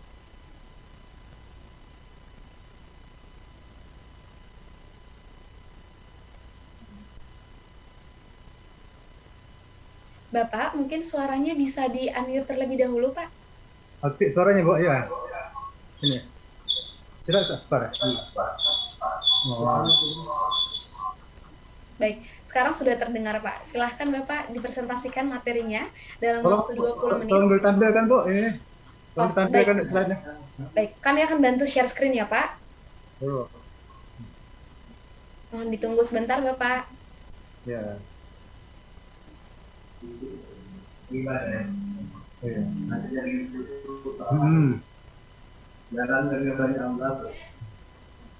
Mohon maaf, Bu, ya. Tidak apa-apa, Pak. Bagaimana kabarnya sekarang, Pak? Sudah. Ya, sudah bisa, Bu. Slide bisa ya? Slide mohon ditampilkan, Bu, ya. Tadi ini kita ada gangguan tadi kan, Bu, karena badai di sini. Iya, tidak apa-apa, Pak. Silahkan operator mungkin boleh dibantu. Baik. Sudah terlihat ya, Pak, materinya? Sudah. Ya, kita, Bu. Ya. Silahkan Bapak dipresentasikan dalam waktu 20 menit. Ya, ini untuk dari Seluma, Pak, dari Dinas PMD ini kita menyampaikan dengan judul etika pelayanan dalam bisnis digital. Kita lanjut. Ini ada visi misi ini Bupati Seluma periode 2021-2024 itu adalah bersama mewujudkan Seluma Alat. Ini program Pak Bupati kita untuk tahun 2021-2024 ini, Bu, ya. Lanjut ya.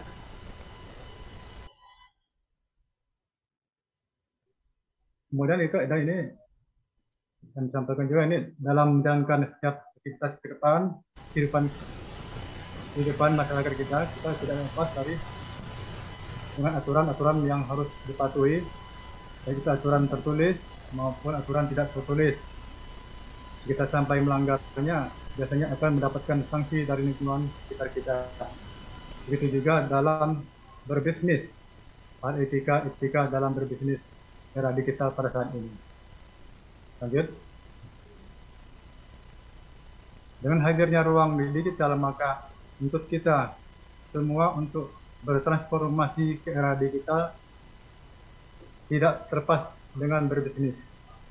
Bahkan bisnis ibu-ibu di kampung pun sudah ikut bisnis digital seperti jualan online dan lain-lain.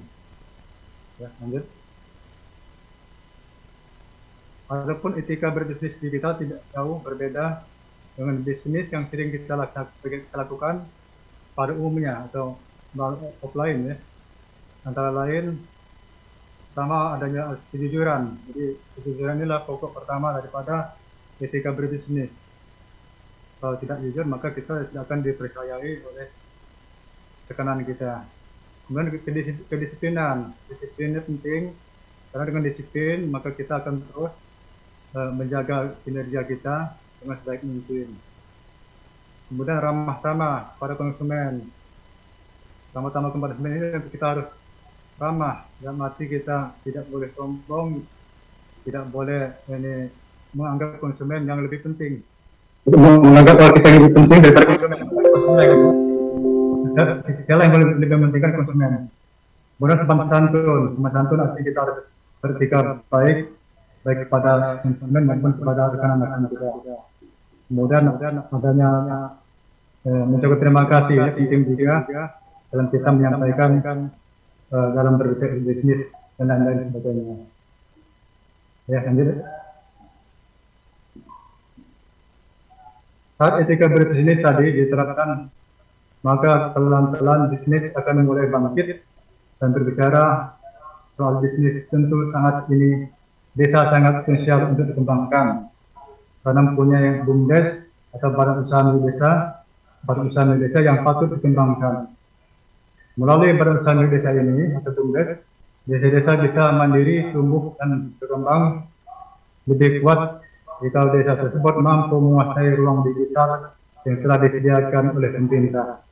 Meskipun desa ada yang belum maksimal mendapatkan akses internet, karena masih banyak, terutama macam kami di Suma ini, memang rekan-rekan sekalian bahwa di Suma memang khususnya Suma ini masih banyak daerah-daerah yang berada ini jaringan internet. Dengan berbisnis di era digital sekarang, ini promosi menjadi tidak terbatas. Bisa menggunakan platform yang ada, yang ada di desa, ada web desa. Kalau yang umum yang bisa seperti Facebook, WhatsApp, dan lain sebagainya. Peluang berbisnis di era digital sekarang ini sangat menjanjikan. Bagaimana kita menyempurnakannya, menunjukkan pelayanan, menjamin kualitas produk sampai kepada konsumen, tapi tetap baik sejak kuncinya. Contoh, jualan sayuran mak-mak di depan rumah akan cepat habis terjual saat dimasukkan ke Facebook. Seperti di sini ada juga beberapa yang berjualan makanan seperti ayam geprek itu, kalau melewati jaringan digital itu antar jemput, jadi cepat sekali adanya ini jual belinya. Itu yang kita lihat dalam kehidupan kita sehari-hari. Lanjut. Kami kira demikian yang akan sampaikan, mungkin akan tidak sekali, tetapi inilah gambaran yang ada di sini di Kabupaten Pulau ini. Itu kan kami mohon maaf. Terima kasih. Wassalamualaikum warahmatullahi wabarakatuh.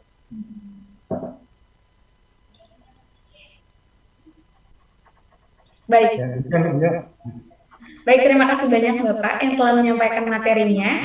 Semoga bermanfaat bagi teman-teman semua. Tadi Bapak juga sudah menjelaskan banyak sekali nih teman-teman kalau platform media sosial dan media digital yang bisa kita gunakan. Khususnya bagi teman-teman yang mulai bisnis online khususnya. Tadi seperti yang disebutkan oleh Bapak sebelumnya, kalau misalnya Sekarang berjualan sayuran, berjualan makanan juga bisa kita ubah menjadi bisnis online ya Pak? Ya. Baik, sekali lagi terima kasih banyak Bapak atas materi yang telah disampaikan. Mohon maaf ya Pak, kurang. Baik. Baik, luar biasa sekali keempat materi yang telah disampaikan oleh narasumber kita yang sangat inspiratif dan juga insightful sekali. Semoga materi yang telah disampaikan bisa bermanfaat bagi teman-teman semua yang ada di sini. Nah, di sini kita sudah melihat ada banyak sekali nih pertanyaan yang muncul di kolom komentar. Terlihat dari kolom chat kita yang sudah penuh dengan atas pertanyaan dari teman-teman yang antusias sekali untuk bertanya. Baik, karena itu di sini kami akan memilih 10 orang penanya. Dan kami akan menampilkan 4 orang penanya terlebih dahulu yang akan kami berikan kesempatan untuk bertanya langsung kepada narasumber kita. Baik, yang pertama.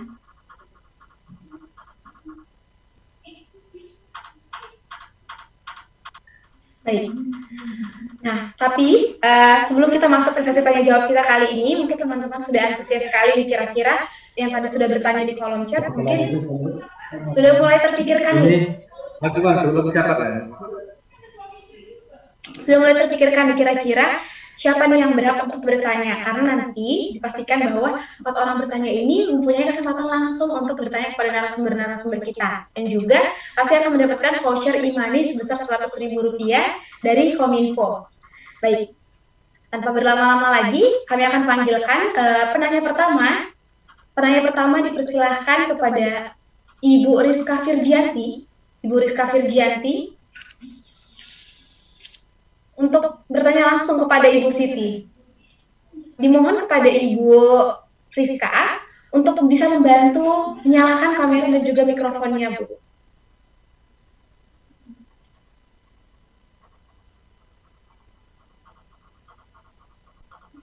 Ibu Rizka Firjianti.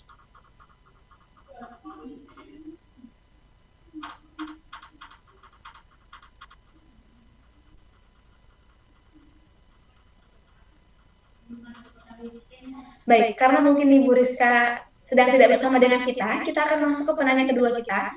Penanya kedua dipersilahkan kepada Ibu Risna Fitriani. Ibu Risna Fitriani, dipersilahkan untuk bertanya langsung kepada Ibu Siti. Ibu Risna, mohon bantuannya untuk mengaktifkan kamera dan juga mikrofonnya, Bu.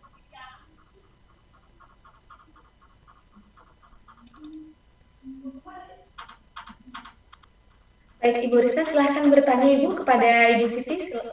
Bisa ditanyakan secara langsung, Bu.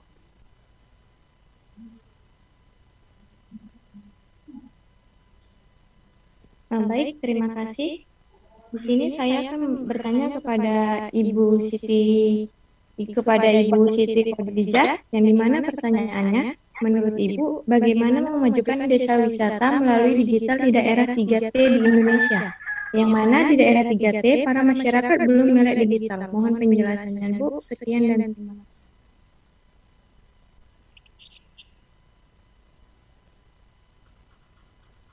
Ibu Siti, silakan dijawab pertanyaannya, Bu, dalam waktu 2 menit ya, Bu. Baik, jadi begini, yang pertama, kita harus optimis dulu bahwa setiap desa wisata itu memiliki karakteristik, termasuk yang ada di 3T.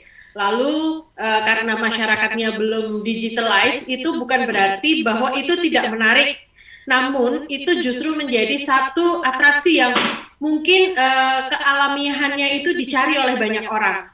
Seperti saya contohkan di Baduy di Banten itu, atau bahkan di suku Anak Dalam di Jambi, itu masyarakatnya justru tidak menggunakan teknologi. Tapi mereka mendapatkan angka kunjungan yang sangat tinggi bahkan oleh wisatawan mancanegara. Nah, ini luar biasa. Jadi kalau memang itu adalah satu kekhasan di 3T, dan justru yang ada di luar 3T atau dari teman-teman komunitas atau bahkan dari pemerintah daerah, ini justru yang harus memiliki inisiatif. Sekali lagi, karena promosi ini bukan harus dilakukan oleh si pemilik produk, tapi juga oleh stakeholder yang harusnya mendukung. Jadi meskipun di 3T mungkin sinyalnya masih susah, orang-orangnya belum bermindset digital, tapi jangan patah semangat. Justru itu adalah satu kekhasan juga, di mana nanti justru orang ini ingin melakukan digital detox, Oh, dia ternyata menepi ke daerah 3T yang justru tidak ada sinyal, masih alami, penduduknya masih sangat nature begitu. Terima kasih.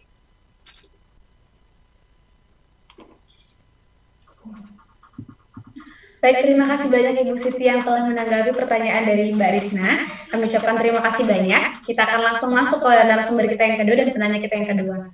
Penanya kita yang kedua dipersilakan kepada Ibu Fatima. Untuk langsung bertanya kepada Bapak Prayudi. Ibu Fatima, mohon bantuannya untuk mengaktifkan kamera dan mikrofonnya, Bu.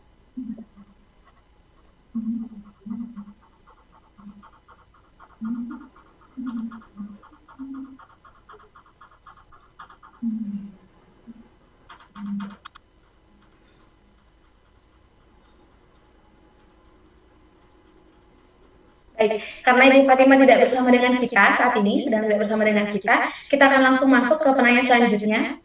Penanya selanjutnya dipersilahkan kepada Bapak Farizaldi Kaisar Nugraha. Bapak Farizaldi, selamat sore. Mohon bantuannya Pak untuk, ya baik. Silahkan ditanyakan langsung Bapak Farizaldi.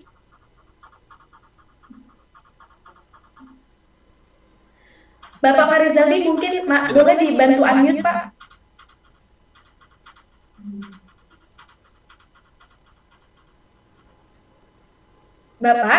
Bapak Farizaldi, mohon maaf suaranya masih belum terdengar.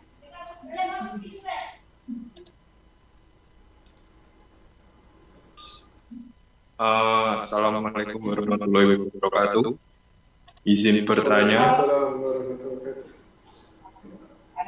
Siapa? Pak Rayudi. Izin bertanya. Bentar, Pak.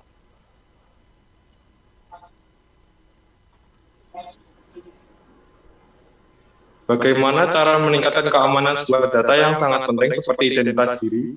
Karena ada rumor tentang bocornya data-data identitas KTP elektronik dan diperjualbelikan oleh pihak seperti hacker di dark web dan diperjualbelikan ilegal. Dan tidak dipungkiri pula terhadap kebocoran data di aplikasi-aplikasi seperti Shopee, Tokopedia, dan lain-lain. Itu, Pak. Oke, terima kasih Mas Farizal atas pertanyaannya. Jadi gini, pertama-tama juga kita harus tetap stay positif gitu ya, tetap berpikiran positif bahwa digital itu memang selain punya aspek kecepatan atau dia punya kemampuan yang besar dalam kita bersosialisasi, tetapi memang ada hal-hal yang tidak bisa dihindari juga menjadi kelemahan-kelemahannya gitu. Kita nggak bisa bilang bahwa dia itu adalah super segala-galanya, tetapi juga ruang digital itu juga punya kelemahan-kelemahan. Nah, tetapi di balik dari kelemahan-kelemahannya itu kita bisa mengeliminir atau mengurangi hal-hal yang bisa terjadi, hal-hal negatif yang bisa terjadi. Jadi seperti yang tadi dikatakan itu kebocoran data. Makanya kita berhati-hati sekali, atau tadi seperti saya jelaskan dalam share screen saya bahwa kalau tidak diperlukan data-data tersebut, itu tidak perlu untuk diberikan kepada pihak-pihak ketiga. Karena dengan membuka data-data kita kepada pihak ketiga itu menjadi incaran dari orang-orang yang jahat. Nah, jika sekiranya itu diperlukan oleh pihak ketiga data-data yang kita miliki, yakinkan kepada diri kita bahwa yang meminta itu adalah instansi atau aplikator yang bertanggung jawab. Jangan aplikator abal-abal Anda memberikan semua informasi tentang diri Anda, sehingga informasi Anda tidak diperjualbelikan di dunia media sosial juga gitu. Saya kira begitu Mas, mudah-mudahan menjawab dari pertanyaannya. Terima kasih. Baik, terima kasih banyak Bapak Prayudi yang telah menanggapi pertanyaan dari Bapak Farizaldi. Semoga pertanyaannya telah terjawab ya Pak. Baik, selanjutnya kita akan masuk ke penanya ketiga kita. Penanya ketiga kita dipersilahkan kepada Ibu Siti Utami Dewi. Ibu Siti Utami Dewi. Dipersilakan untuk bertanya langsung kepada Bapak Herman. Baik, maksud saya, silakan untuk bertanya langsung kepada Bapak Dr. Andes Agus Jun Fadilah.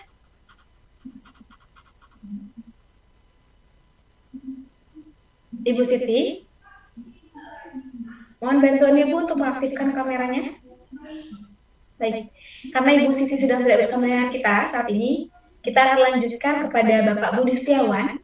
Bapak Budi Setiawan, silakan bertanya langsung ke narasumber kita dan mohon bantuannya untuk mengaktifkan kamera dan mikrofonnya, Pak. Ya, saya ingin bertanya ke Dinsos tadi ya, bagaimana peran pemerintah dalam mencegah cyberbullying terhadap pelajar?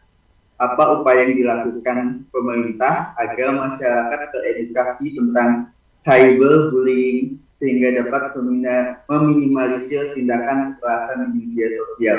Terima kasih.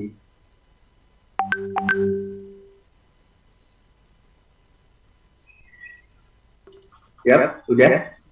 Baik, Bapak silahkan untuk menjawab dalam waktu 2 menit ya, Bapak.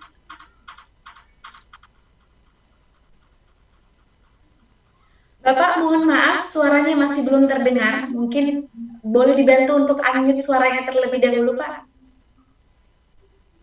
Kalau ditujukan untuk dinas sosial dengan Pak Herman, Bu ya. Dengan Pak Herman. Dinas sosial dengan Pak Herman, Bu. Baik, mungkin pertanyaan oleh Bapak Budi ditujukan untuk Bapak Herman ya, lebih tepatnya. Baik. Ya, Dinsos tadi. Untuk mungkin kita bisa bantu ulang terlebih dahulu, berarti pertanyaan Bapak Budi, mohon bantuannya untuk Bapak Herman untuk menjawab, Pak, pertanyaannya.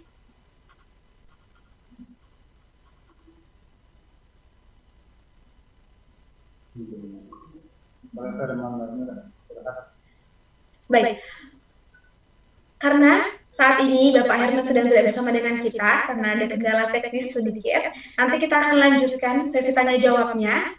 Kita akan masuk ke sesi tanya jawabnya nanti lagi setelah Bapak Herman bisa bergabung dengan kita.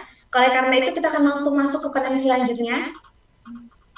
Penanya selanjutnya untuk narasumber kita yang ketiga, untuk Bapak Agus, dipersilakan kepada Bapak Robert Adriel. Bapak Robert Adriel. Bapak Robert Adriel, mohon bantuannya Bapak untuk mengaktifkan kamera dan juga mikrofonnya.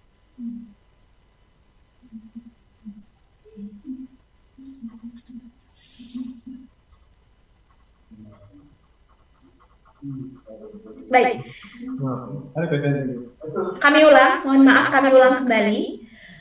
Untuk narasumber yang keempat, dipersilakan kepada Ibu Dahniar. Ibu Dahniar,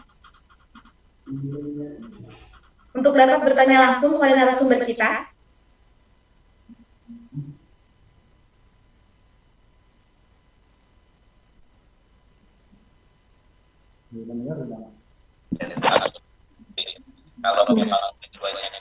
Ibu Dahniar, silakan untuk bertanya langsung, Ibu. Baik, pertanyaan saya ditujukan untuk Pak Agus Jun Fadilah. Pak, bertransformasi ke era digital, bagaimana strategi dari pemerintah sendiri untuk mengenalkan literasi digital ini kepada masyarakat yang kurang tersentuh informasi? Seperti itu. Terima kasih, Pak. Banyak sekali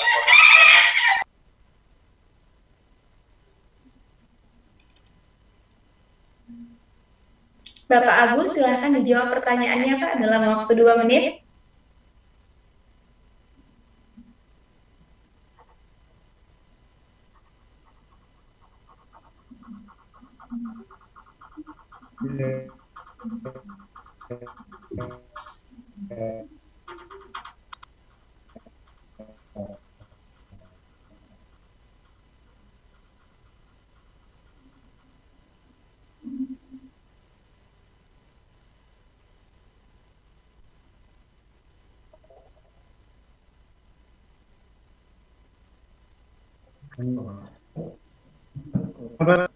Jadi pengembangan internet antara lain di desa kita lakukan ini pengembangan internet di desa, pemasangan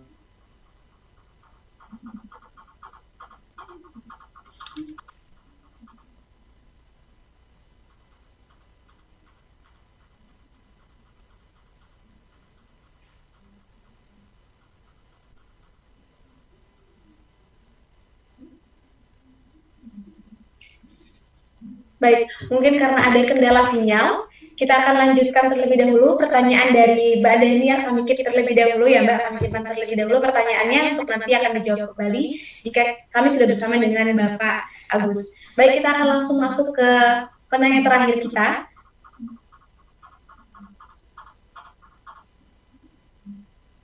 Penanya, baik.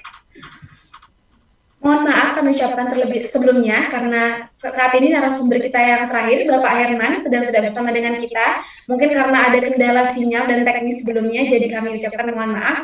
Nanti jika Bapak Herman dan juga Bapak Agus sudah bersama dengan kita kembali, sesi tanya jawabnya akan dilanjutkan kembali. Baik.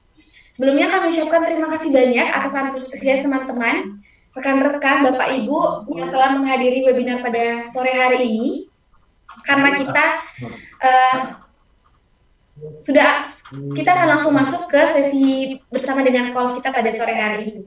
Karena kita sudah melewati sesi tanya jawab, kita juga sudah melewati sesi pemaparan materi. Kami ingin mengucapkan terima kasih banyak kepada narasumber kami, dan kami ucapkan terima kasih banyak juga kepada teman-teman yang telah antusias untuk bertanya. Baik. Karena kita sudah melewati sesi-sesi tersebut, selanjutnya saya akan menyapa kembali Kak Erisa. Selamat sore Kak Erisa. Ya, halo, selamat sore kembali. Masih semangat Kak untuk mengikuti webinar kita hari ini? Masih tentunya ya. Ya. Baik Kak. Nah, kan kita sudah melewati pemaparan materi Kak. Dari 4 narasumber kita yang keren-keren luar biasa yang membahas tentang promosi budaya Indonesia melalui media digital. Kira-kira nih Kak, menurut Kakak, gimana sih Kak tanggapan Kakak dari materi-materi yang telah disampaikan oleh narasumber kita tadi Kak? Ya, baik, terima kasih. Luar biasa sekali ya, tadi kita sudah sama-sama memaparkan pemaparan materi, gitu, informasi dari keempat narasumber kita yang luar biasa ya mengenai tema hari ini, yaitu promosi budaya Indonesia ya melalui media digital. Tadi aku highlight beberapa poin sih, tentu banyak banget yang bisa kita ambil, yang bisa kita pelajari, dan mengubah pola pikir kita gitu,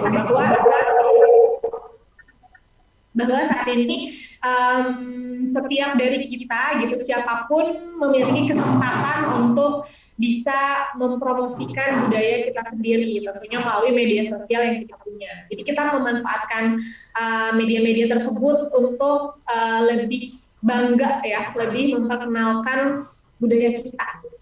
Gitu. Aku mau itu. Baik Kak. Jadi ya memang mohon maaf ya, ada sedikit ada kendala-kendala teknis dalam webinar kali ini. Mohon maaf atas ketidaknyamanannya sebelumnya. Baik, kita akan lanjutkan berbincang-bincang dengan Kak Erisa.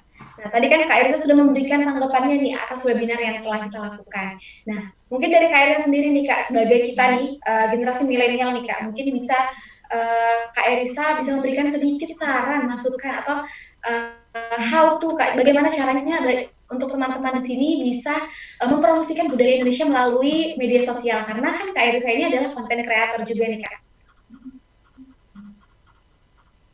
Ya, baik. Nah, mungkin gini ya, hal sederhananya gitu, saat ini kan kita bisa mengeksplor diri kita gitu ya, lewat mana aja gitu. Mungkin kita lebih identifikasi nih, kita cocoknya di media mana gitu, untuk menyalurkan karya atau konten mengenai budaya Indonesia. Kalau misalnya aku kasih contoh nih, misalnya sekarang yang lagi happening banget nih ya, yang trafficnya tinggi, misalnya di TikTok gitu.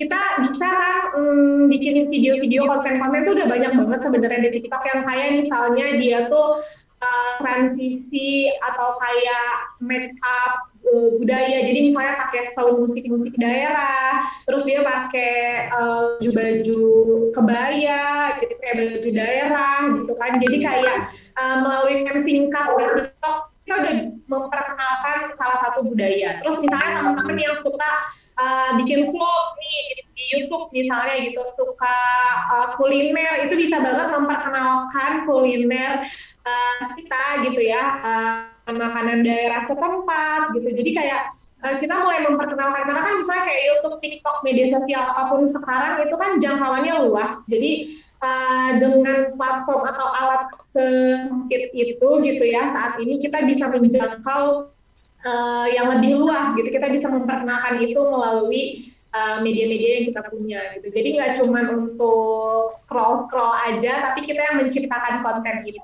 gitu. Baik Kak Erisa. Mungkin ini bisa jadi motivasi dan inspirasi juga nih buat teman-teman, khususnya yang mengikuti webinar kita pada sore hari ini, bagi masyarakat Seluma, Bengkulu, bisa untuk membuat konten-konten nih untuk memperkenalkan kebudayaan Bengkulu sendiri pada teman-teman yang berada di luar Sumatera dan juga bisa di luar negeri juga, sehingga bisa lebih membanggakan Indonesia ya Kak. Betul banget, karena kalau bukan kita nih siapa lagi gitu yang akan membanggakan budaya kita, budaya Indonesia. Betul, kalau bukan kita siapa lagi, setuju banget sama Kak Erisa. Yang terakhir nih Kak, mungkin Kak Erisa bisa memberikan sedikit nih Kak, pesan dan harapannya buat teman-teman kita, khususnya teman-teman kita yang ada di Bengkulu Seluma Kak. Ya, mungkin menurutku saat ini ya, kalau bisa dibilang ini adalah masa-masa peluang di mana kita memiliki banyak sekali kesempatan untuk mencapai apa yang kita mau melalui internet, melalui media sosial gitu. Kita bisa memanfaatkan alat ini. Ya, kalau misalnya dibilang media sosial ini kan adalah alat ya, di mana bisa dibilang pedang bermata dua. Banyak kan yang bilang seperti itu. Jadi bisa berimpact negatif, bisa positif. Nah, balik lagi bagaimana kita sebagai orangnya gitu memanfaatkan alat ini sebaik-baiknya gitu. Kita yang punya punya kuasa untuk memanfaatkan si alat media sosial ini untuk ke arah yang lebih positif pastinya gitu, ke arah yang lebih bermanfaat. Jadi kita yang saat ini harus pintar-pintar mengkonsumsi konten gitu, tidak mengkonsumsi tapi juga menciptakan sebuah konten tentunya yang positif dan juga bermanfaat untuk kita mulai dari arah pastinya. Baik. Terima kasih Kak Erisa atas pesan-pesan dan harapan yang telah diberikan juga kepada teman-teman kita, khususnya yang ada di Bengkulu Seluma. Semoga sharing-sharing kita bersama dengan Kak Erisa di sore hari ini juga bisa bermanfaat dan menginspirasi teman-teman dimanapun berada ya. Amin, amin, semoga ya. Ya, amin. Sekali lagi terima kasih banyak Kak Erisa. Ya, terima kasih kembali Edwina, sampai bertemu lagi ya. Baik, sampai bertemu lagi Kak.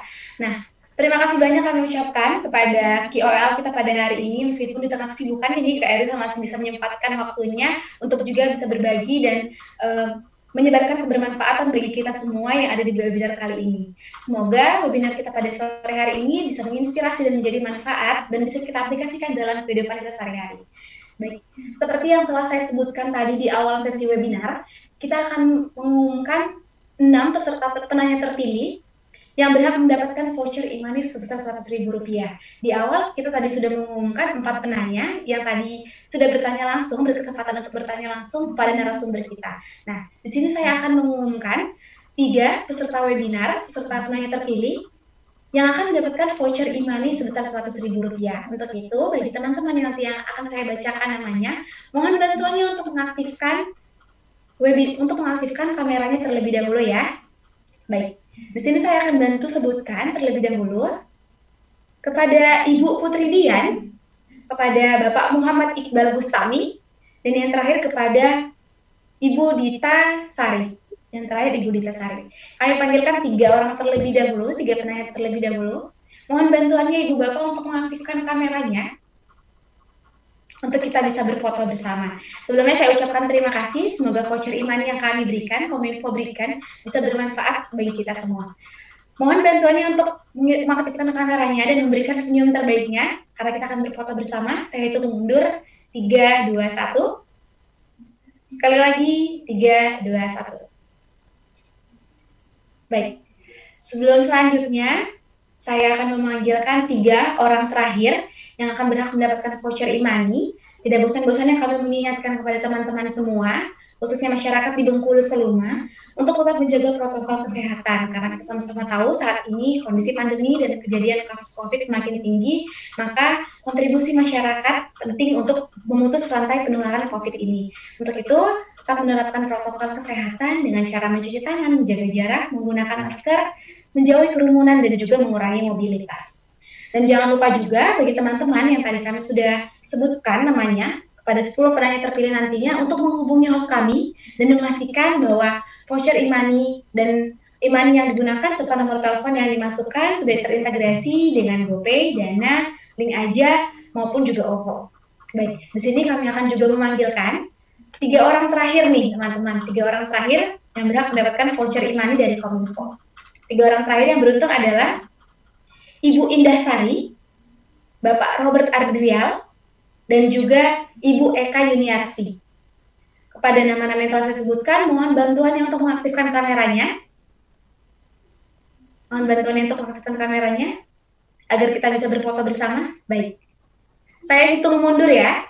3, 2, 1. Sekali lagi, 3, 2, 1. Baik, terima kasih banyak pada Bapak Ibu. Semoga voucher e-money yang kami berikan ini bisa bermanfaat dan bisa digunakan sebaik-baiknya untuk kita semua.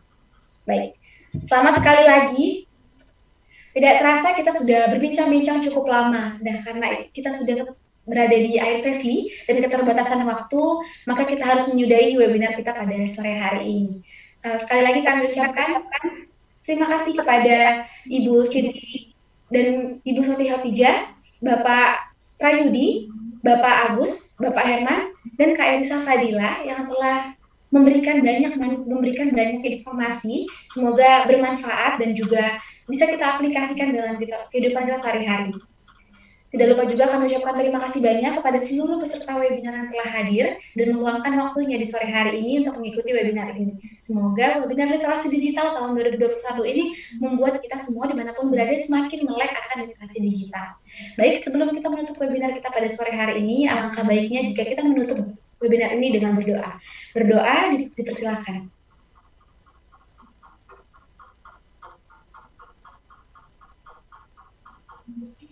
Berdoa tidak pernah usai. Sekian sesi webinar kita pada sore hari ini. Saya ucapkan mohon maaf apabila selama webinar ini ada perlakuan maupun perkataan saya yang kurang dan lebih. Mohon dimaafkan oleh teman-teman semua. Tetap menerapkan protokol kesehatan dan jangan lupa bijak dalam bermedia sosial. Baik, saya Edwina pamit undur diri. Sampai berjumpa di lain waktu. Salam literasi Indonesia makin cakap digital. Wassalamualaikum warahmatullahi wabarakatuh.